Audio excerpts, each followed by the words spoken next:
বাজারের বেশ সহজলভ্য তরকারি লাউ। গরমের সবজি হলেও আজকাল এটি সারা বছরই পাওয়া যায়।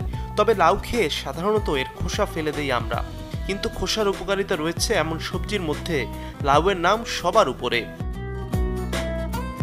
সাধারণত লাউয়ের খোসা বাটা, চিংড়ি দিয়ে খোসা ভাজা কিংবা ভর্তা করে খাওয়া যায়। লাউয়ের খোসার এমন সব রেসিপি স্বাদে বেশ এগিয়ে। একাধিক ভিটামিন ও মিনারেল রয়েছে এই খাদ্য উপাদানে।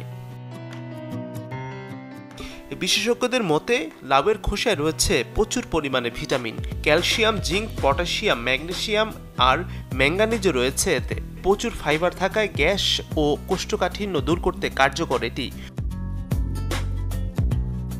গরমে পায়ের তলায় জ্বালাপোড়া কমাতে লাউয়ের খোসা ব্যবহার করতে পারেন। এর জন্য লাউয়ের খোসার রস তৈরি করে তা জ্বালাপোড়ার স্থানে লাগান, পেতে পারেন কার্যকরী ফলাফল।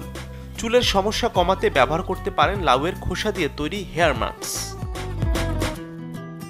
তবে লাউয়ের খোসা খেতে হলে কয়েকটা জিনিস মেনে চলা ভালো। প্রথমত, ভালোভাবে পরিষ্কার করে ধুয়ে নিতে হবে। দ্বিতীয়ত, সঠিক উপায়ে রান্না করতে হবে। আর তৃতীয়ত, স্বল্প পরিমাণে খেতে হবে। এই 3 নিয়ম মেনে লাউয়ের খোসা খেলে তার স্বাস্থ্যের জন্য উপকারী হবে। Desk report, channel 24।